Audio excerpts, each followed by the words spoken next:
Assalamualaikum warahmatullahi wabarakatuh dan selamat sejahtera. Saya bagi pihak majlis mengalu-alukan kehadiran tuan-tuan dan puan-puan ke sesi webinar Undang-Undang Pengurusan Organisasi Media dan Masa Depan Media Cetak. Untuk makluman tuan-tuan dan puan-puan, majlis akan bermula sebentar sahaja lagi. Bagi melancarkan perjalanan majlis, saya dari pihak majlis meminta kerjasama tuan-tuan dan puan-puan untuk membuka kamera dan memastikan mikrofon anda berada dalam keadaan mood senyap.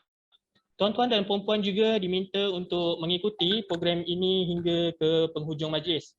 Bagi para peserta yang ingin mengajukan soalan kepada para panel, boleh menulis soalan anda di ruangan chat box yang disediakan. Terima kasih atas kerjasama semua.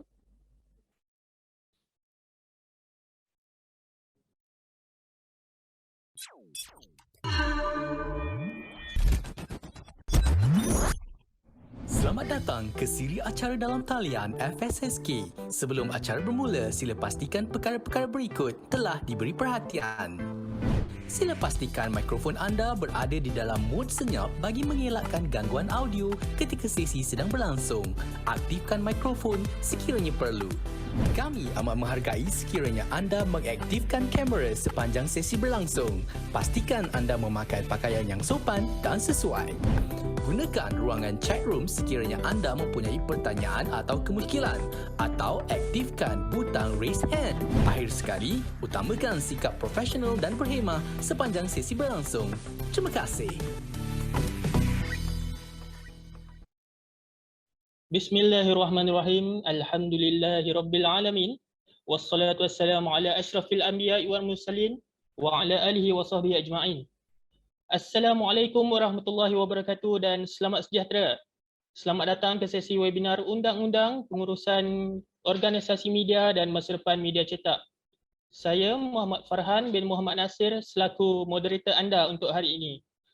Mungkin sebelum tu kita boleh berkenalan dulu dengan para peserta. Mungkin para peserta boleh kongsikan adakah anda student UKM ataupun student daripada luar ataupun orang luar sendiri.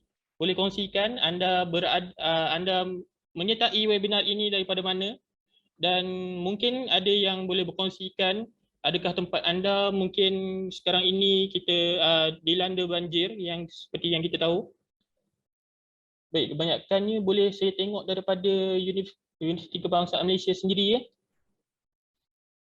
Baik, saya alu-alukan kedatangan anda semua. Baik, dari UKM. Ada pelajar mention juga eh. Okey, terima kasih. Terima kasih daripada UKM. UKM hebat ya. Okey. Baik. Saya secara peribadinya, saya mewakili pihak penganjur ingin mengucapkan jutaan terima kasih atas kesudian tuan-tuan dan puan-puan untuk hadir ke sesi webinar ini. Walaupun sekarang ni kita tahulah Malaysia saya kirakan sekarang berada dalam keadaan getir akibat daripada banjir teruk yang berlaku di beberapa buah tempat. Dan oleh itu sama-samalah kita doakan agar mangsa-mangsa banjir ini tabah untuk mengharungi dugaan.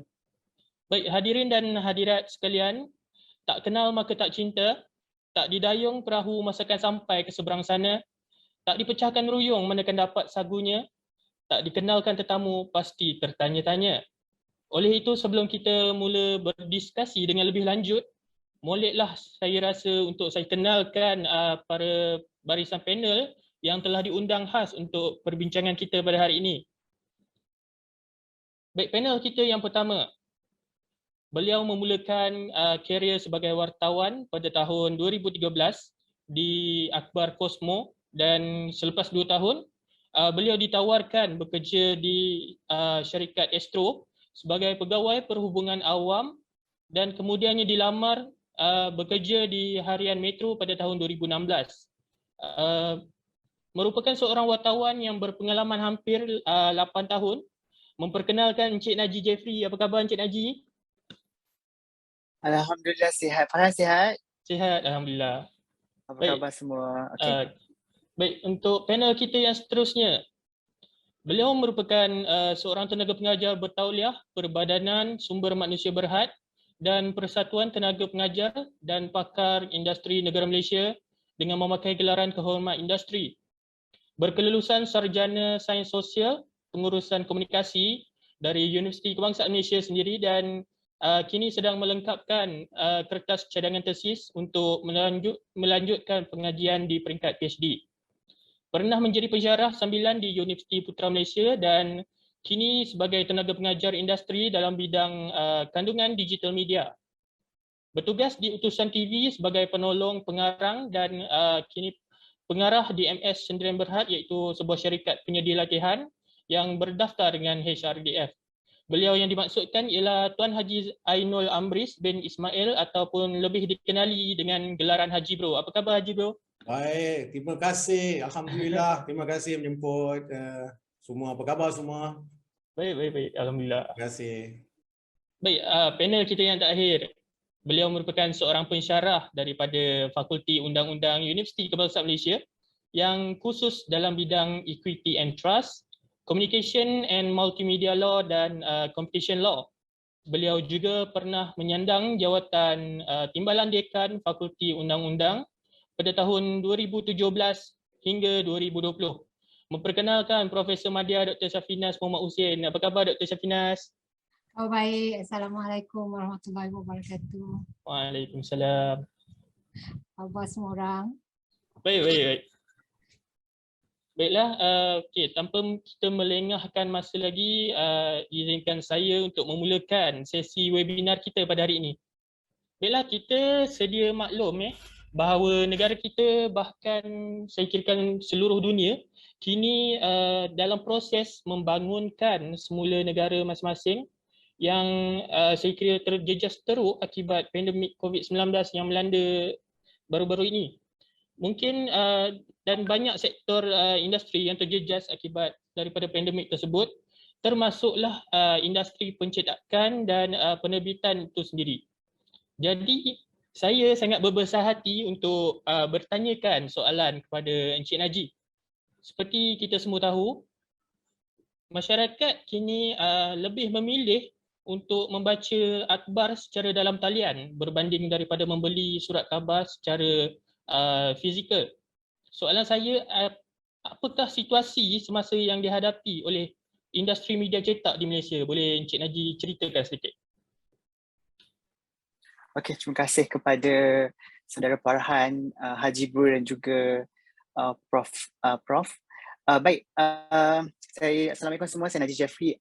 Bercakap pasal situasi semasa kan, tidak dinafikan sekarang dunia percetakan ni orang kata dah beralih ke transisi ke digital kan. Kalau dulu di Harian Metro, saya ambil contoh, sehari boleh cetak lebih kurang 400,000 kopi, tapi sekarang lebih kurang 150,000 ke bawah kopi setiap hari. Jadi nampak perubahan yang besar yang ketara kan dari sudut numbers percetakan setiap hari. Tapi harus kita kena pandang juga, walaupun surat khabar punya kopi tu makin turun, tapi untuk di digital semakin naik, mendapat respon yang sangat baik. Cumanya yelah, orang katakan, saya ramai yang kata macam adakah masih lagi orang baca paper, masih ke lagi orang nak pegang surat khabar, nak beli RM1.50 setiap hari. Sebenarnya ada.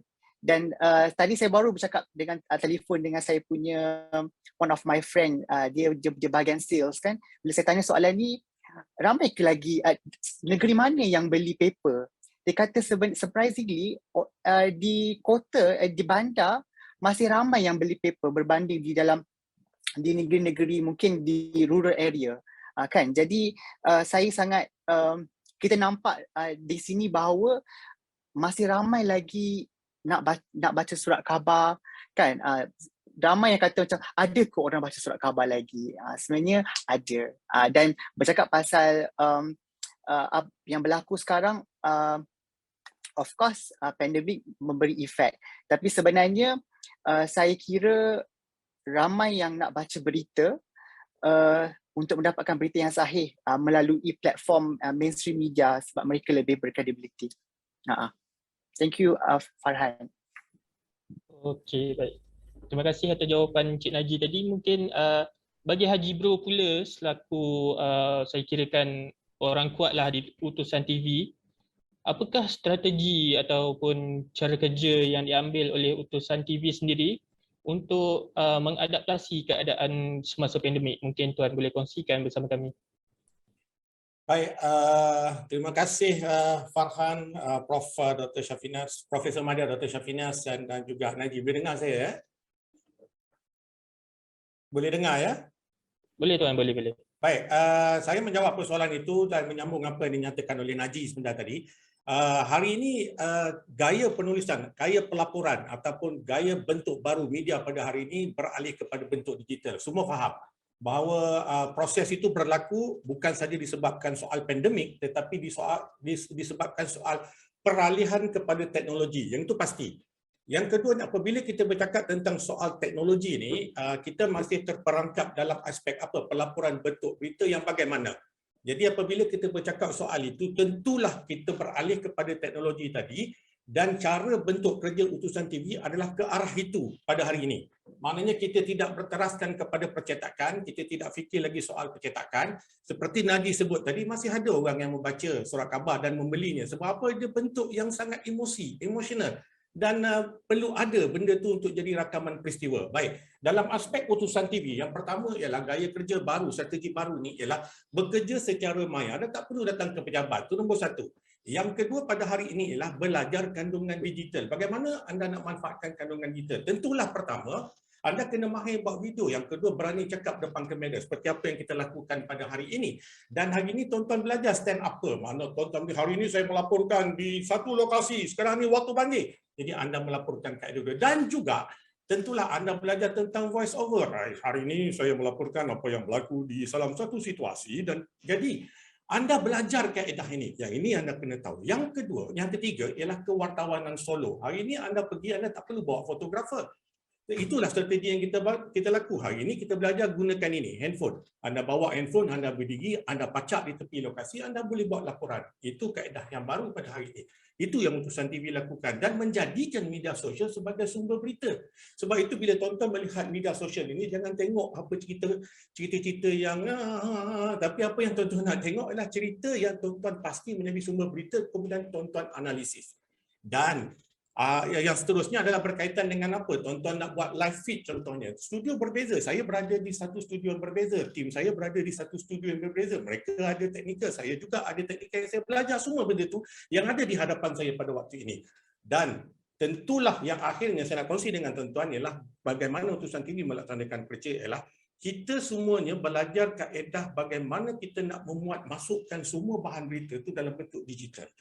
Mana dalam bentuk apa yang kita belajar hari ini atau tuan belajar ini ialah media sosial. Jadi maknanya apa? Mengadakan temu bual secara chair reporting. Apa chair reporting tu? Makna apa? Halo, apa khabar?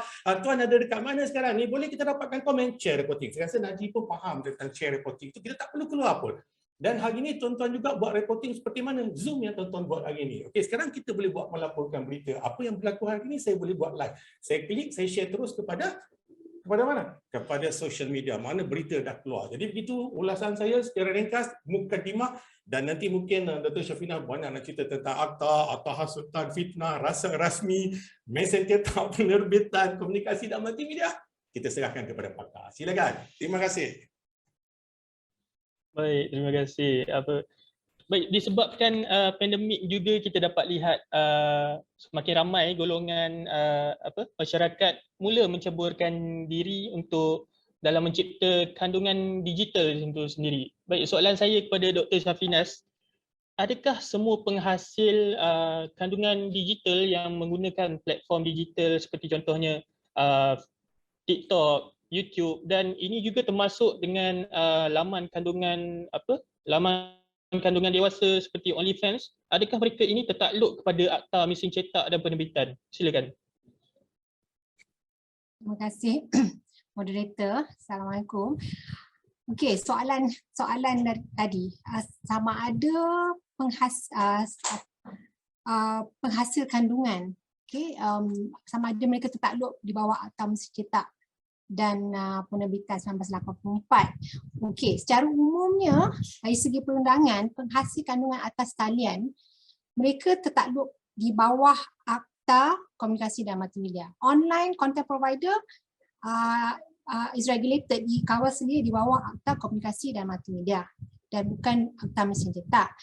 Namun Akta Mesin Cetak ni sebenarnya dia mengawasi mesin cetak dan penerbitan. Okay, di bawah akta tu kalau kita tengok akta tu bahagian konten tu, kalau kita nak tengok, kita tengok pertama sekali akta itu memberi lesen, akta itu provide for pemberian lesen untuk mesin cetak, printing press, untuk mencetak di bawah Seksyen 3. Kedua, dia memberi permit untuk menerbit akhbar bawah Seksyen 6. Lepas tu, ketiga, lesen itu sekarang ni, lesen dan permit yang dikeluarkan di bawah akta tersebut, sekarang ini tidak lagi perlu adalah kekal berkuat kuasa selagi mana ianya tidak dibatalkan. Ini adalah hasil pindaan tahun 2012. Dan akhir sekali, yang saya rasa agak penting di bawah Akta Mesin Cetak dan Penerbitan ialah akta itu menyenaraikan perkara-perkara yang jatuh di bawah apa yang dimaksudkan dengan penerbitan yang tidak diingini. Ini di bawah Seksyen 7. Okey, berbalik kepada soalan tadi yang sama ada penghasil kandungan yang menggunakan platform digital seperti TikTok, YouTube tu, tadi saya cakap dia tidak jatuh bawah Akta Mesin Cetak dan Penerbitan, tapi dia jatuh di bawah Akta Komunikasi dan Multimedia. Bawah Akta Komunikasi dan Multimedia pula, akta itu memberi sistem perlesenan di bawah akta itu lesen diberi kepada 4 kategori perkhidmatan, iaitu pemberi kandungan kemudahan rangkaian, network facilities, perkhidmatan rangkaian, network service, perkhidmatan aplikasi dan perkhidmatan aplikasi kandungan. Saya rasa itu sajalah buat masa ni. Baik, untuk kan disebut bercakap berkenaan dengan soal Akta Mesin Cetak dan Penerbitan. Mungkin pada pendapat Dr. Syafina sendiri, adakah ianya masih relevan untuk kita guna pakaikan di waktu sekarang ini? Okay, saya tahu Akta Mesin Cetak ni memang selalu banyak bila kita sebut pasal Akta Mesin Cetak, kalau kita tengok, kalau saya lah kan, di kalangan legal profession pun memang Akta Mesin Cetak dan Penerbitan ni memang hangatlah diperdebatkan, lagi-lagi isu sama ada ianya patut dipinda ataupun repeal altogether kan. Jadi kalau kita tanya pasal sama ada ianya masih relevan ataupun tidak, saya dari saya bercakap dari aspek seorang yang legal profession daripada perundangan. Satu akta tu dia relevan ke tak relevan tu sebenarnya kita tengok sama ada bukan, sebenarnya isu dia bukan relevan ataupun tidak, tapi sama ada ia boleh kekal menjadi relevan. Apa maksud saya ialah satu undang-undang tu dia tak boleh sebab soalan you sama ada dia relevan. Pada saya dia memang relevan sebab dia dia regulate the printing presses and publication. So walaupun kita dah beransur ke platform digital, tetapi masih perlu ada pengawasliaan penerbit-penerbit contohnya untuk menerbitkan akhbar. Jadi pada saya dia masih relevan, tetapi sama ada kita tengok kalau undang-undang, kalau kita tengok dia elok ataupun tidak, undang-undang tu perlu bersifat umum. Dia tak boleh satu undang-undang yang terlalu spesifik. Okay, undang-undang perlu bersifat umum supaya ianya boleh mengikut peredaran zaman. Itulah komen saya lah kalau pasal akta tersebut. Okey, baik. Kita lihat pula di ruangan chat box ada soalan yang diajukan oleh para peserta. Soalan kepada Haji Bro. adakah pelaporan netizen mengenai isu-isu terkini memberi kesan terhadap kewartawanan pada masa kini? Silakan Haji Bro.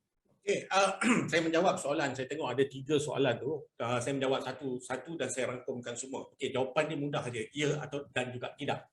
Ya tu kerana apa? Kadang-kadang kita wartawan ni, kita mengambil maklum bahawa apa yang dinyatakan oleh netizen tu ada satu benar, ada satu palsu, fake news. Sebab tu tadi bila Dr. menyatakan bahawa Akta Komunikasi dan Multimedia 1998 tu, maknanya kekangan ataupun aspek fake news ni akan terletak di bawah akta berkenaan lah. Jadi kalau saya bercakap soal itu, kalau tuan-tuan tengok, pelaporan netizen mengenai isu-isu terkini memberi kesan terhadap kewartawan masa kini. Ya betul, sebab apa? Mereka lebih pantas daripada kita. Sebab mereka citizen journalist, we call it citizen journalist. Because apa? Mereka ada di merata tempat berbanding kita kan Haji kan. Kita seorang aja tetapi kita melaporkan perkara itu. Tetapi netizen melaporkan lebih pantas daripada apa yang kita wartawan yang ada ni, yang ada tag Jabatan Penerangan ni kan. Tapi kita ada seorang aja. Tapi disebabkan perkara itu, ia sangat-sangat memberi kesan kepada industri media. Kesan daripada sudut awam, kesan daripada apa? Tadi saya cakap tadi apa? Satu, kalau mereka melaporkan fake, bagaimana kita nak menapis balik fake news itu supaya tak ada berlaku chaos dalam kalangan masyarakat. Contoh apa yang berlaku dekat situasi sekarang. Situasi banjir dan sebagainya. Banyak heboh, banyak berita-berita palsu, banyak orang bagi komen dan sebagainya. Bagaimana kita sebagai media rasmi yang memegang tag Jabatan Penerangan, ada nombor kita dekat situ, our license. Bagaimana kita nak memastikan benda ini salah satu jawapan yang saya kata saya nak bagi penjelasan bahawa apakah memberi kesan terhadap wartawan masa kini. Jawapan ni ya.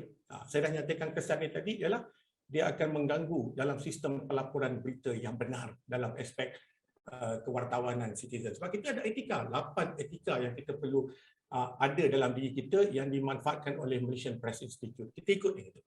Right. Thank you. Baik, kita teruskan dengan sesi webinar kita. Seterusnya saya ada soalan kepada Encik Najib. Adakah terdapat perubahan daripada skop kerja wartawan itu sendiri sebelum, semasa dan selepas pandemik mungkin? Apa pendapat Encik?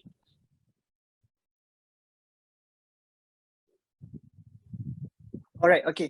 So bercakap pasal sebelum, semasa dan selepas ni, banyak yang berubah. Kalau ikutkan saya sendiri, saya dah work from home since last year August sampai sekarang. Saya belum lagi masuk pejabat dan saya masih lagi bekerja daripada rumah. Tapi disebabkan sekarang ni dah boleh ada event, so kita boleh keluar lah. Setelah PKP tu memang mostly kerja saya di rumah. Kalau ada pun press conference melalui macam ni, virtual dan juga melalui phone call. Dan dia sangat memberi cabaran juga kepada seorang wartawan macam saya ni juga untuk, saya lebih suka, bila kita nak melaporkan berita ni, saya lebih suka bersemuka dengan individu, atau macam saya wartawan hiburan, saya lebih suka bersemuka dengan artis-artis itu. Sebab ada banyak angle yang kita boleh dapat. Macam hiburan ni, kita pergi event, sekali event tu ada ramai artis. So ada banyak story yang kita boleh bawa balik, ada stok yang kita boleh pegang. Tapi bila kita buat secara virtual ni, memberi kekangan kepada saya untuk dapatkan bahan berita tu. Lagi-lagi saya bekerja di sebuah akhbar, saya terikat dengan angle berita di akhbar dan untuk di online pun lain juga. Jadi kena berusaha keras lagi, orang kata begitu kan. So perubahan kerja tu boleh dikira besar juga untuk saya, tapi bukan satu halangan lah kan. Orang kata walaupun pandemik ni kena pandai susun masa. Satu lagi juga, saya rasa bila kerja daripada rumah ni sejak pandemik ni, kerja makin banyak sebab yelah mungkin bos pun ingat kita banyak masa dia pejabat, tapi saya believe ini antara benda baru yang kita kena adapt, sebab kena faham yang banyak isu yang berlaku kan, banyak isu yang berlaku dari kalau cerita hiburan tu everyday ada saja kan. Esok ada cerita baru, lusa ada cerita baru. So nak keep up dengan sekarang ni ada netizen yang suka viralkan cerita, jadi kita pun nak yang komen-komen yang bukan-bukan dan kita pun nak kena follow up bila dah jadi viral. Semua beri satu banyak cabaran kepada wartawan sekarang. Okey, Okey, Fad.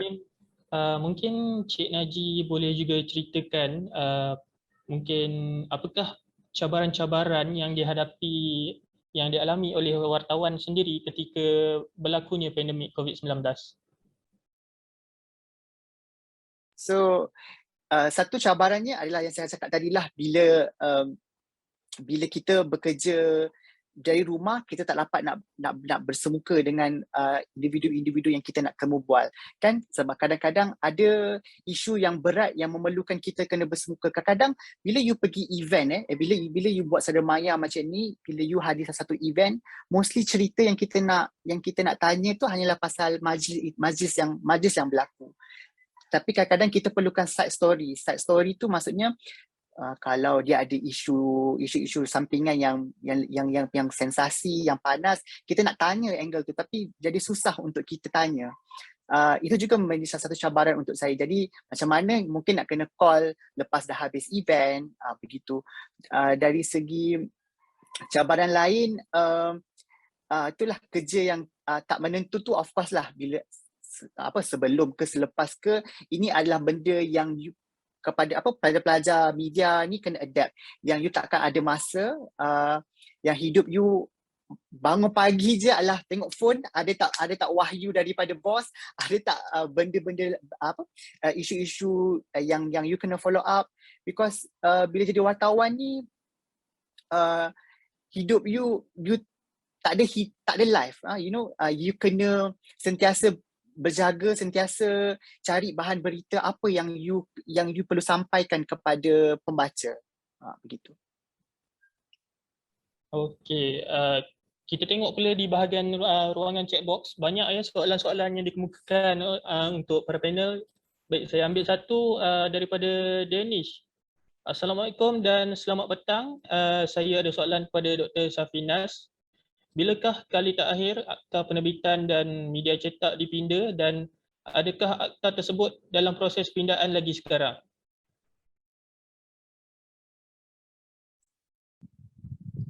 Kali terakhir dia dipinda pada tahun 2012 dan boleh dengar saya kan? Boleh dengar tak? Boleh. Okey, akta mesin cetak dan penerbitan 1984 ini kali terakhirnya dipinda pada tahun 1984 dan pindaan yang berlaku pada masa itu adalah pada pendapat saya satu pindaan yang agak signifikan lah. Antara pindaannya ialah pasal berkenaan dengan pemberian lesen dan permit, di mana pindaan yang dilakukan pada tahun 2012 itu membolehkan lesen dan permit kekal berkuat kuasa selagi mana ianya tidak dibatalkan. Itu pertama sekali. Kedua, ada juga di bawah Seksyen 13 di mana menteri, Seksyen 13 tu memberi kuasa kepada menteri untuk menolak pemberian lesen atau permit, membatalkan dan menggantungkan. Dan kalau ikutkan bawah akta ini, keputusan menteri adalah muktamad, tetapi pindaan ini memberi ruang kepada mana-mana pihak untuk haknya didengar sebelum sesuatu keputusan ini buat. So right to be heard ini was included in the 2012 punya amendment. Okey. Saya rasa itu berkenaan dengan mesin cetak, akta mesin cetak. Cuma saya nak tambah sedikit lah kalau boleh, tapi tak dia kena dengan soalan tu, tapi saya tadi tertarik dengan komen Haji Bro. Saya panggil Haji Bro ke? Saya bila saya tarik dengan komen tu berkenaan dengan fake news sekarang ni, sebab saya pun sebagai orang awam, kita ni tengok macam-macam social media dan kadang-kadang kita tengok WhatsApp tu pun banyak perkara yang kita pun tak tahu betul ke ataupun tidak. Ini berkenaan dengan fake news.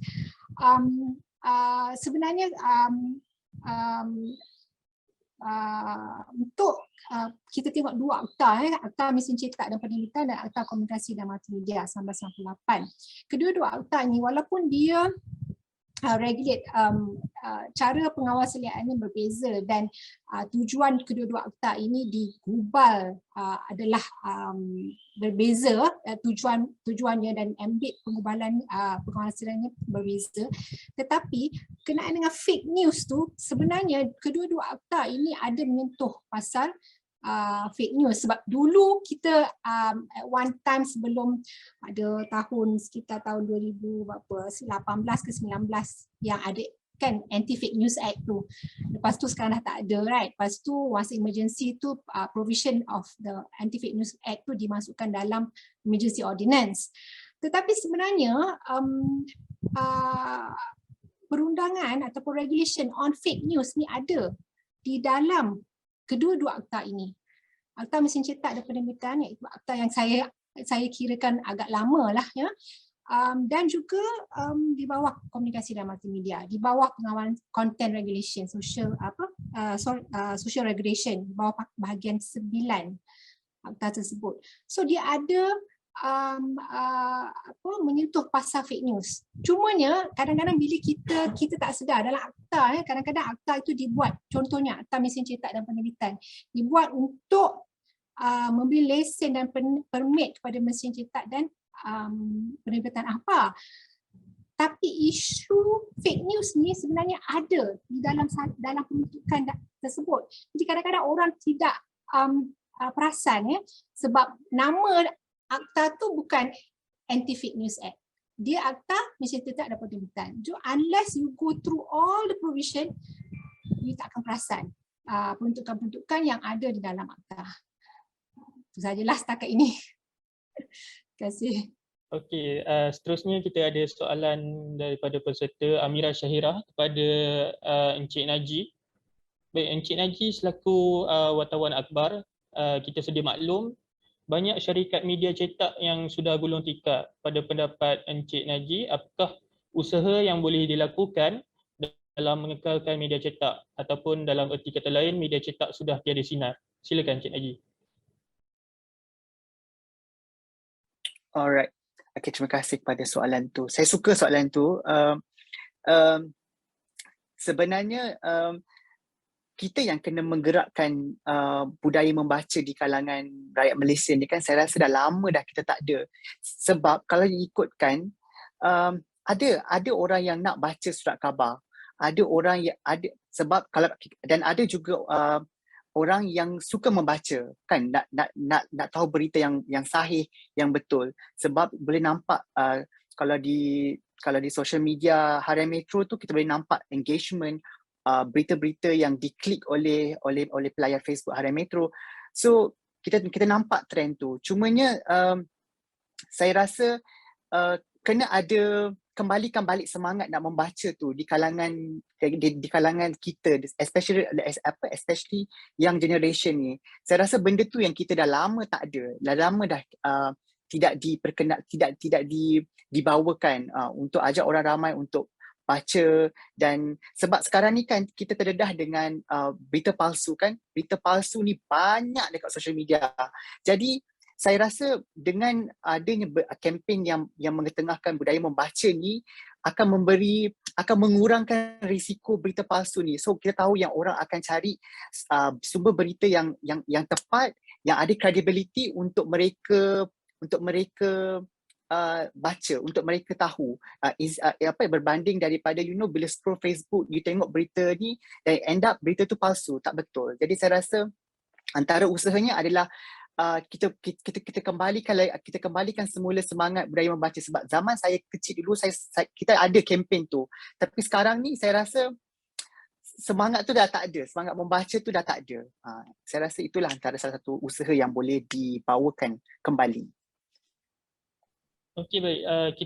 Kita teruskan dengan sesi webinar kita. Baik, kita bercakap mengenai cabaran. Kebanyakan pekerja sama ada daripada sektor percetakan dan penerbitan sendiri maupun sektor-sektor lain yang saya kirakan sememangnya mengalami ketekanan semasa pandemik COVID-19. Jadi bagi pihak utusan TV sendiri, adakah pihak utusan TV menyediakan bantuan, satu bentuk bantuan ataupun satu coping strategi untuk membantu para pekerja yang tertekan sewaktu pandemik. Boleh ceritakan sedikit Haji Bro? Okey, terima kasih. Terima kasih di studio. Uh, studio UKM. Baik, kembali kepada saya di studio Seremban. Baik, bila bercakap tentang copy strategi ni, tentulah dia satu metod. Kalau saya silap, Dr. Wan boleh betulkanlah. Dia satu metod ataupun strategi sebuah syarikat bagaimana mereka nak mengendalikan sesuatu situasi ataupun masalah dalam aspek ancaman. Contohnya pandemik, kan, kita mengambil isu soal pandemik. So kalau dalam aspek itu tentulah utusan TV ni dia ada strategi ni bagaimana kita nak mengelakkan tekanan dan desakan pelaporan tu. Yang itu paling penting lah untuk kita lihat pada aspek itu.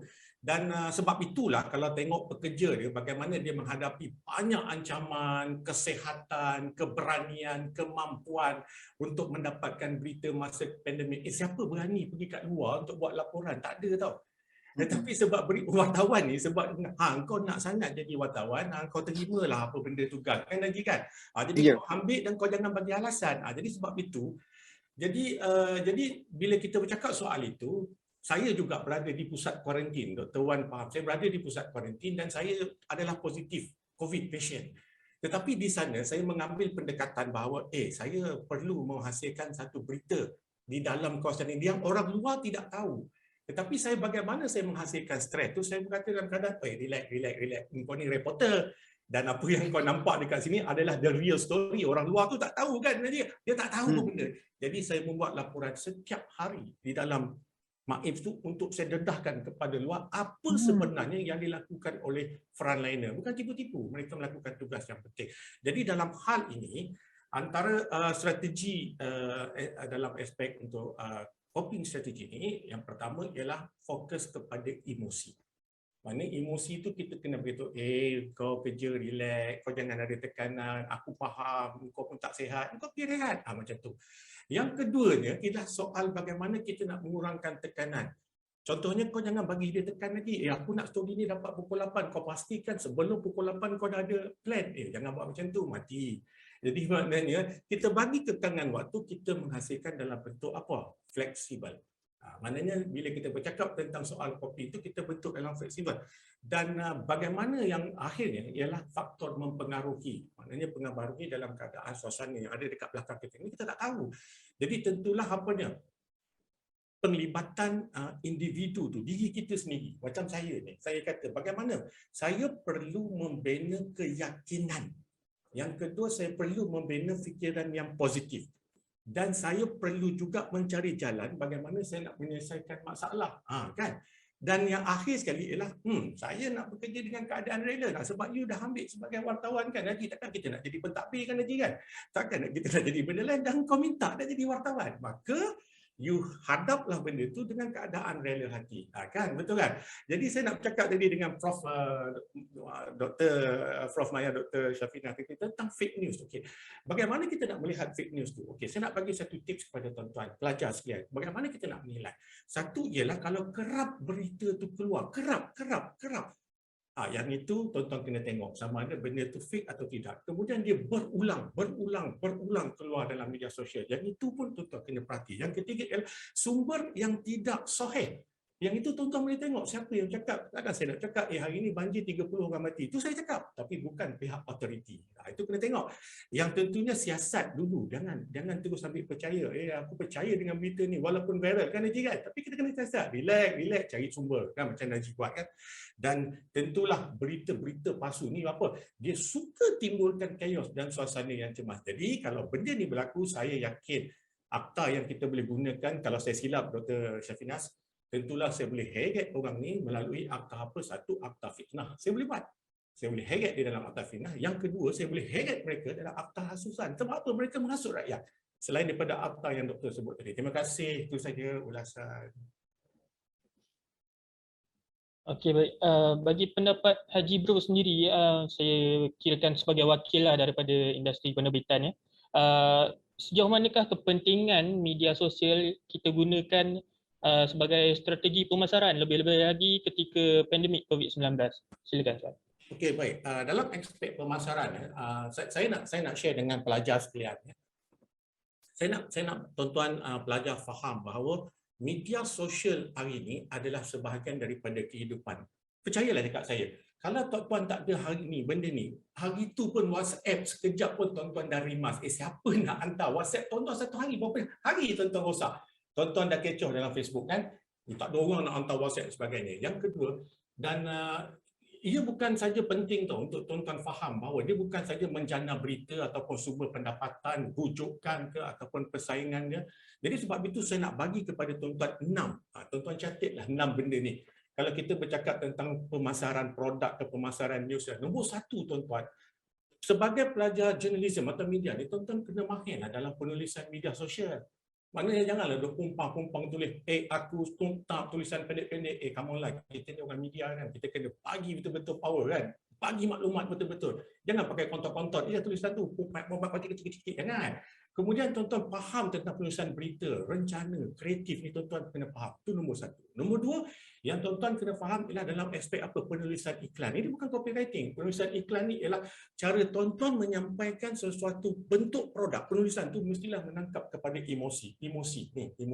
Makna apa? Tuan-tuan nak jaring dia orang ni untuk melihat produk tuan-tuan. Jaring mereka. Yang ketiga ialah tuan-tuan kena faham apa? Copywriting. Penulisan kapi kan. Jadi tulisan kapi ni tuan-tuan nak buat apa? Tuan-tuan nak bagi tulisan yang pendek-pendek ni tapi mesti menangkap jiwa dan juga perasaan. Yang itu. Seterusnya ialah tuan-tuan kena mahir storyboard. Storyboard ni apa? Tentulah papan cerita. Macam mana tuan-tuan nak buat? Macam kata Daji ataupun kita biasanya kita akan buat story dulu, dokumentari kita akan tulis apa kita nak plan. Jadi itulah storyboard tuan-tuan. Jangan tuan-tuan buat story itu, alah tak ada apa board. Macam tu kan. Dan seterusnya tuan-tuan kena mahir seni fotografi. Seni fotografi ni bukan saya kata tuan-tuan pakai DSLR, tak. Tuan-tuan pakai gunakan handphone ni tetapi ada seni dan teknik yang tuan-tuan nak ambil. Sudut, angle, gambar dan sebagainya. Dan yang akhir sekali dalam keadaan sekarang ni ialah apa? Cara tuan-tuan nak menyunting video semuanya di dalam handphone tuan-tuan. Sebab hari ni berita, semua penulisan tuan-tuan, semua nak cepat dan deras. Jadi saya kongsikan dengan tuan-tuan tu 6 ni supaya tuan-tuan mahir dan tuan-tuan keluar. Tuan-tuan boleh jadi apa? Bukan saja YouTuber, tuan-tuan boleh jadi product management, tuan-tuan boleh handal dalam bidang penulisan dan yang paling penting, tuan-tuan boleh gunakan itu apa? Bagi tuan-tuan yang projek paper video kepada Dr. Wan. Okey, terima kasih. Okey, baik. Saya tertarik dengan satu komen di ruangan chat box daripada Hazlina Nasa. Betul, fake news selalunya cepat tersebar, terutama bila ia melibatkan emosi pembaca. Pembaca cepat je nak share tanpa usul periksa. Okey.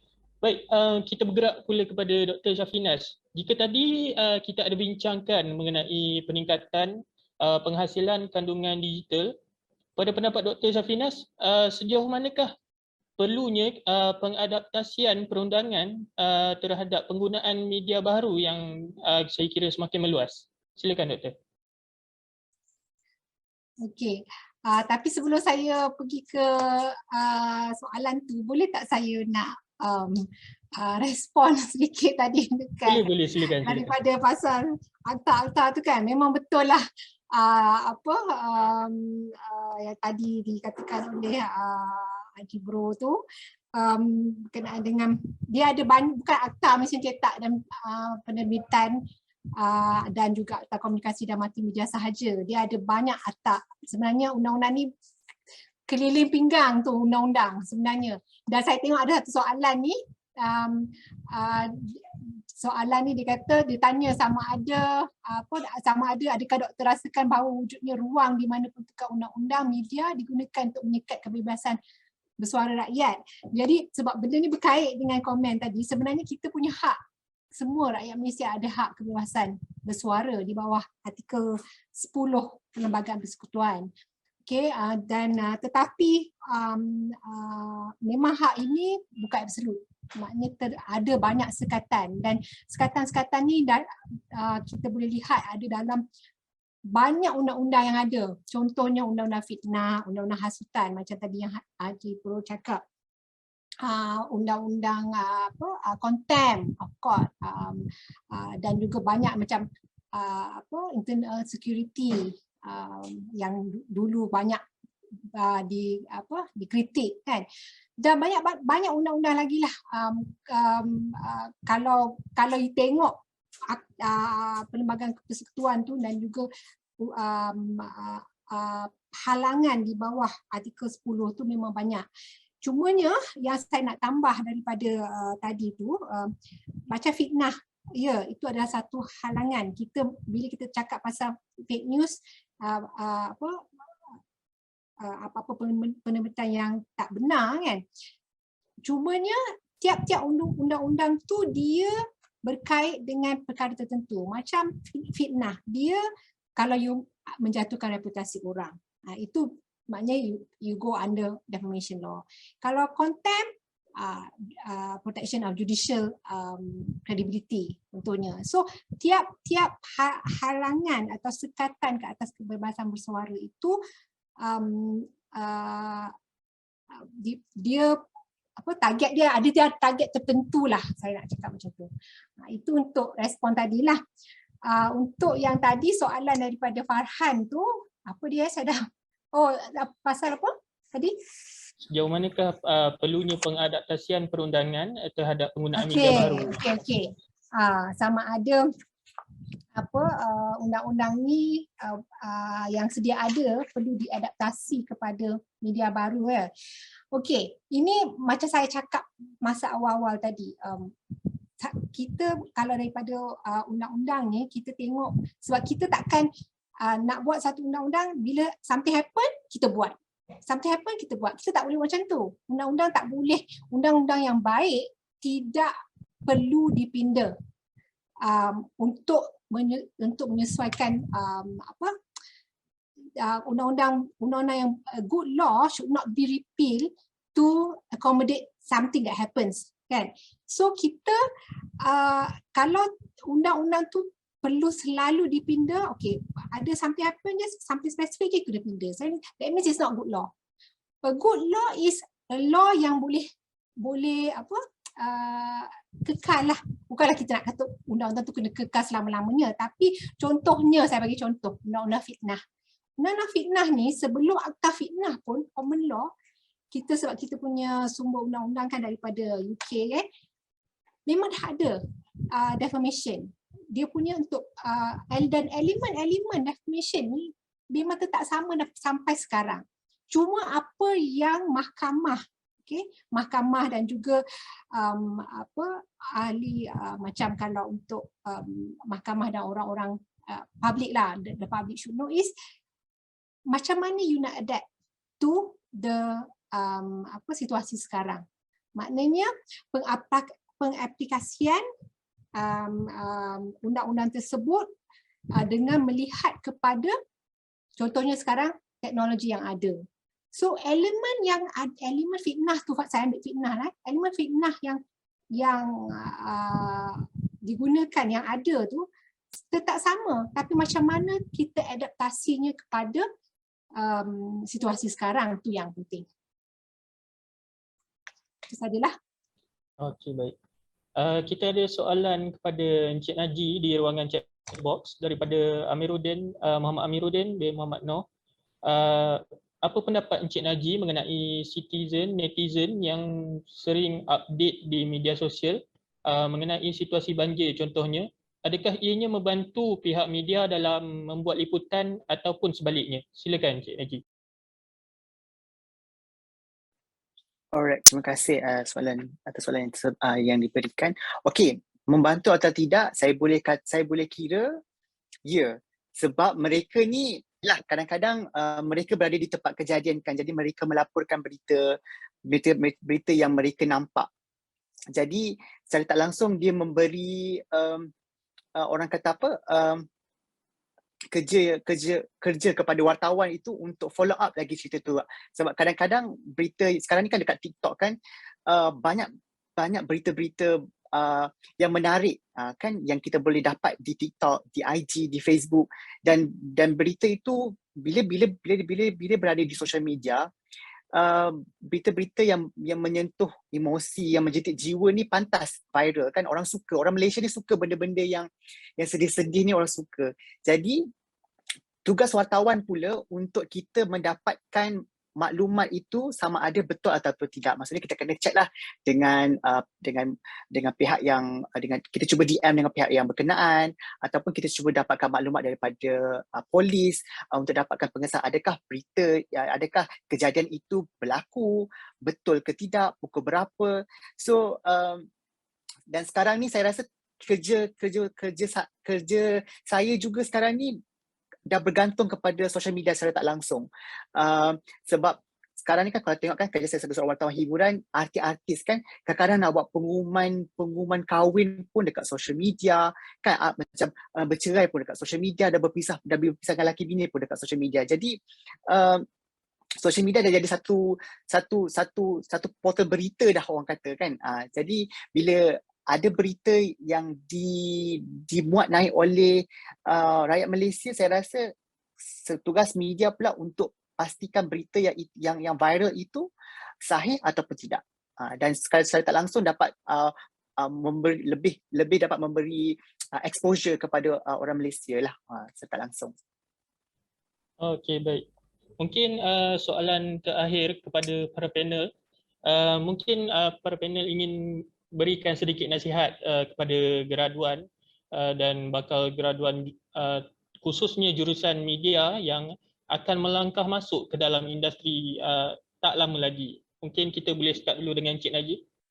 Okey, kepada semua pelajar, apa yang boleh saya kata, ini satu kejayaan yang sangat menarik, satu kejayaan yang saya tak sangka.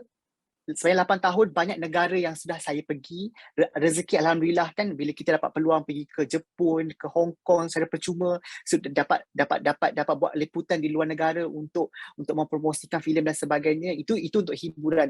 Untuk yang lain pun ada juga yang dapat pergi tunaikan haji dan sebagainya. Itu antara kita punya keistimewaan yang kita dapat. Dan satu benda, saya dapat berkenalan dengan ramai orang.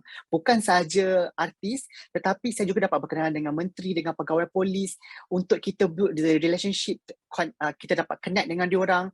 Kita je ada access untuk, untuk saya tak sangka sebab last year bila saya ada satu program di Harian Metro nama dia Oops, saya berpeluang interview dengan bekas Menteri Pertahanan, Mat Sabu ketika itu. Siapa sangka sebagai seorang wartawan hiburan dapat peluang interview menteri pada ketika itu. Jadi banyak keistimewaan yang kita dapat, tapi apa yang penting kepada bakal wartawan adalah pastikan anda semua setiap kali liputan yang anda buat, setiap kali temu bual yang anda buat, anda merakam temu bual yang dilakukan. Kerana di zaman sekarang ini, di zaman viral ini, anda kena ada bukti yang anda, laporan berita yang anda buat itu adalah betul. Tidak ditwist supaya anda tak terdedah dengan saman. Sebab kadang-kadang bila berita itu dah dibuat naik, tiba-tiba dia kata dia tak cakap. Itu antara banyak benda yang berlaku. So benda tu yang kena hati-hati. Make sure ada rakaman. Kalau buat nota, pastikan nota tu disimpan sebab anytime tiba-tiba dapat surat daripada lawyer yang kata you disaman dan sebagainya. So make sure prepare diri anda dan kena pasti yang bila jadi wartawan ni tak ada masa ada masa tapi banyak masanya berfikir pasal kerja. Apa nak buat untuk hari esok. Macam saya wartawan hiburan ni banyaklah kerja, tapi kalau news tu apa yang berlaku hari ni, esok. Begitu. Dan akhir sekali semoga berjaya dan insyaAllah kita jumpa nanti kalau dapat kerja di bidang wartawan. Terima kasih. Okey, untuk Haji Bro pula sedikit nasihat kepada para bakal graduan lah. Silakan. Baik, terima kasih. Saya nak ucap tahniah lah kepada anda semua sebab hari ini pun anda dah bergelar wartawan sebenarnya. Sebab anda melakukan broadcasting macam ni dan sebenarnya anda semua adalah pelajar yang hebat yang telah pun berada dalam industri. Cuma saya nak ingatkan pelajar, yang pertama, berhati-hati dengan kejutan budaya. Kejutan budaya itu apa? Apabila anda berada dalam industri tak sama apa yang anda belajar dalam universiti. Jadi saya nak ingatkan itu sebab supaya bila anda berada dalam industri, anda akan rasa terkejut, menyesal aku ambil bidang ini. Kan? Dia tak nak jadi macam tu. Jadi Jadi seperti Najib, dalam bidang saya ni ialah saya banyak dihantar ke medan perang. Okay. Jadi saya pergi ke Bosnia Herzegovina, saya laporkan keadaan perang. Saya pergi ke Palestin, saya pergi ke Syria, dan memang misi saya awalnya adalah investigative reporting. Maknanya saya pergi dan saya buat laporan itu dan saya balik dan juga wartawan. Jadi tuan-tuan pelajar, sebelum anda memikirkan untuk menjadi wartawan, pilih bidang genre mana yang tuan-tuan nak ambil. Contoh hiburan, mahirkan bidang hiburan. Contoh tuan-tuan nak buat politik, mahirkan pelaporan politik. Anda mahir dalam bidang undang-undang, silakan. Sebab apa? Semua ada dalam media itu, ada plot-plot tertentu di mana anda boleh masuk dan menjadi wartawan yang mahir dan bagus. Jadi tuan-tuan, jadi pelajar-pelajar yang saya kasihi sekarang, saya banyak cakap dengan student, saya kata dengan mereka, menjadi wartawan tu bukan tiket anda menjadi hero ataupun hebat. Aku ada tiket ni, aku boleh tembus semua menteri, saya boleh pergi pejabat Perdana Menteri, jalan begini, begitu, begini. Minta maaf.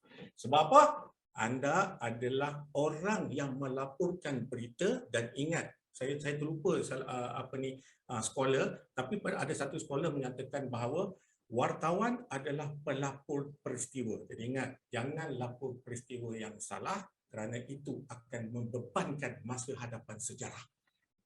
Jadi saya ucapkan tahniah kepada semua, dan nak datang untuk buat intern. Saya ada 3 intern daripada UKM last year, dan sekarang saya ada 2 intern UPM dan juga Inisa di bawah saya, di studio saya, di Utusan TV, di Kompleks Campbell.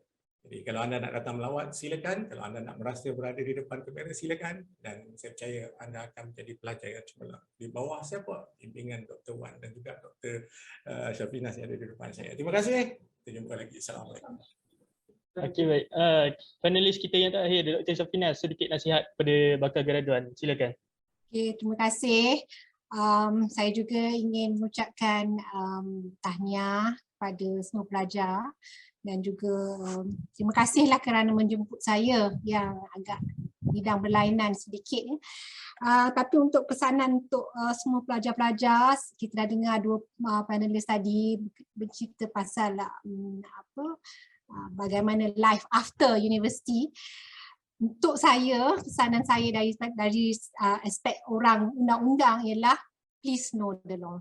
Because sebab ambil tahu undang-undang di sekeliling anda, ataupun ambil tahu undang-undang yang relevan kepada semua aspek yang anda nak laporkan tersebut. Sebab undang-undang memang ada, undang-undang memang banyak, dan saya tengok sebab saya biasa dengan pelajar undang-undang. Jadi kami memang daripada tahun 1 sampai tahun 4 tu lah undang-undang je. Tapi saya tengok, sebab saya biasa juga tengok daripada pelajar-pelajar bisnes yang juga ada subjek-subjek undang-undang.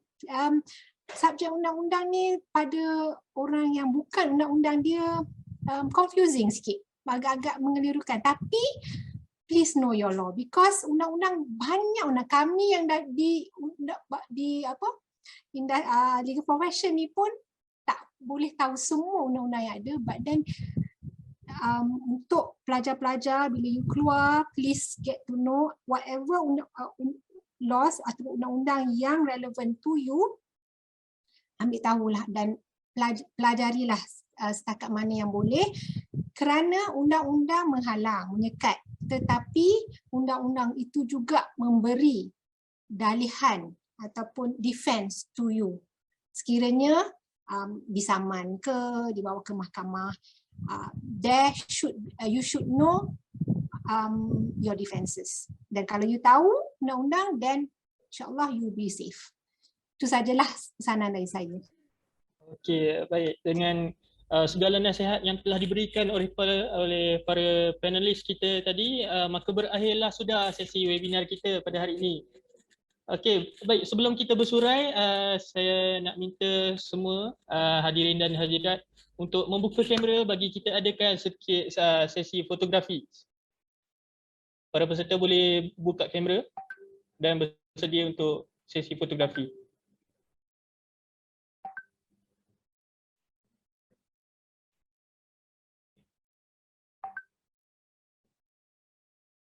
Okey, page pertama, page kedua,